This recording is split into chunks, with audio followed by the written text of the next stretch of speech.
Hey everyone, welcome back. Being in your 20s, it's like this whirlwind of figuring things out. It really is. Career, relationships, where to live, Yeah. and of course money, how to manage it all without surviving solely on ramen. Right. I remember those days. Exactly. So today we're doing a deep dive into some, not a full-blown podcast episode, but Yep. this promo I saw about avoiding like the classic financial blunders people make in their 20s. Oh, yeah. There's some big ones. Big time.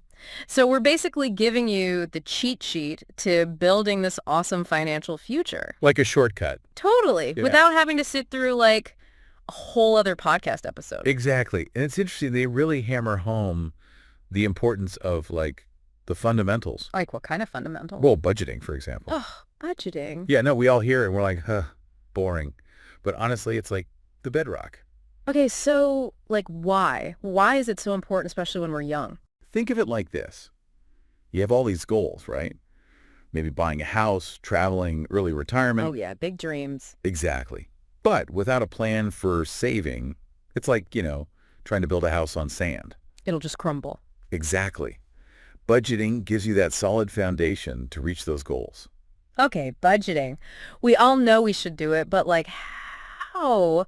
How do we actually make it work without feeling totally restricted? Well, it's funny. Yeah. It's less about restriction and more about like awareness. Yeah. There are all these apps now. Oh, the apps. Yeah, they can track your spending. And once you see where your money's going, it can be eye-opening. Oh, for sure. It's like, where did all my money go? Exactly. And from there, you can set realistic goals. Even if it's just saving a tiny bit each month. Right, like even if it's just $5 or $10. Exactly. Because even small amounts, over time, they add up, especially with, Investing. investing, Yeah. which they surprisingly talk about in this promo. I know. Like, am I really supposed to be thinking about investing already? I'm just trying to like pay rent and buy groceries. I get it, but starting young is actually a huge advantage. Why is that? Compounding. It's like magic, honestly. Magic. Okay, tell me more. Okay, so imagine a snowball rolling down a hill, right? Yeah. It gets bigger and bigger as it picks up more snow. Okay, I can picture that. That's compounding.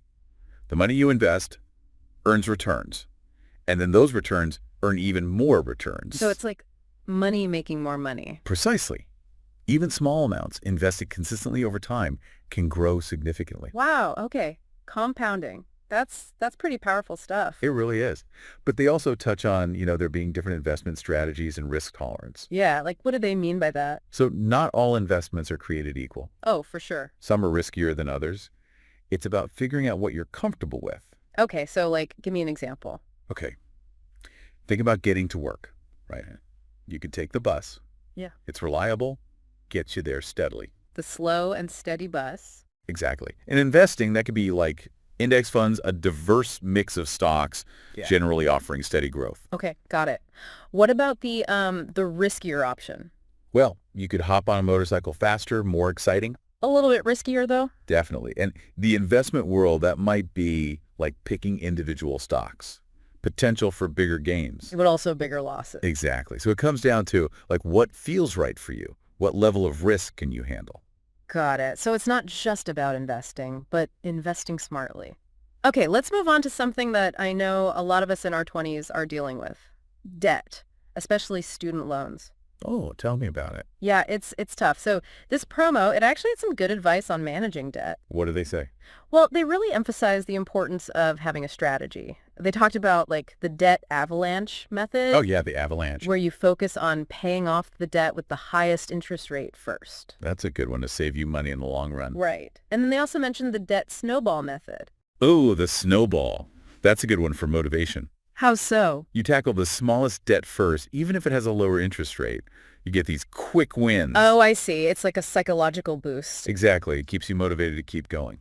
Those are both really helpful strategies. So getting out of debt, that's obviously huge, but this promo also talked about building good credit. Oh, yeah. That's super important, especially in your 20s. Why? Why is that? Think of it like your financial reputation. Landlords, lenders, even some employers. Wait, really? Employers check your credit? Sometimes, yeah. It gives them an idea of your financial responsibility. Oh, I didn't know that. So good credit, it opens doors for you. Renting an apartment, getting a car loan, even better credit cards with rewards. So being responsible now, it basically sets us up for better options later on. Precisely. It's like you're investing in your future self. I like that. Okay, so we've talked about investing, debt, credit, all these big things. Yeah, the big picture. But this promo, it also got real about how, like, our everyday lifestyle choices affect our finances. Oh, yeah. Like all those little things we buy, the coffees, the takeout. It's so easy to fall into the trap of it's just $5. Oh, I know, I do that all the time. But think about it. $5 a day on coffee? Okay. That's like $150 a month. Wow, that adds up fast. It really does. Being mindful of those small recurring expenses Yeah. and asking yourself, do I really need this? Or is it just a want? Being more intentional with our spending. Exactly. It can make a huge difference in the long run. So I guess the takeaway here is that our 20s, they're kind of a make or break time for our finances. In a way, yeah, but not in a scary way. No. It's more like it's a time of huge opportunity. The choices we make now, they really shape our financial future. But it doesn't have to be overwhelming, right? Not at all. Small steps today can lead to big wins later. Think about it. What's one thing you could do, like today? Yeah, to improve your financial well-being. Set up a budget tracker. Do some research on investment options. Even just paying like an extra $20 towards a loan. Exactly. Every little bit counts. I love that. Okay, well, thanks for breaking all of that down. Absolutely. And for everyone listening, you heard it here. Take control of your finances now, and your future self will thank you. 100%. And hey, who knows, maybe you'll even be able to afford those avocado toasts and save for retirement. Right. The best of both worlds. That's what we like to hear. Okay, that's it for today's deep dive. We'll catch you next time. See you then.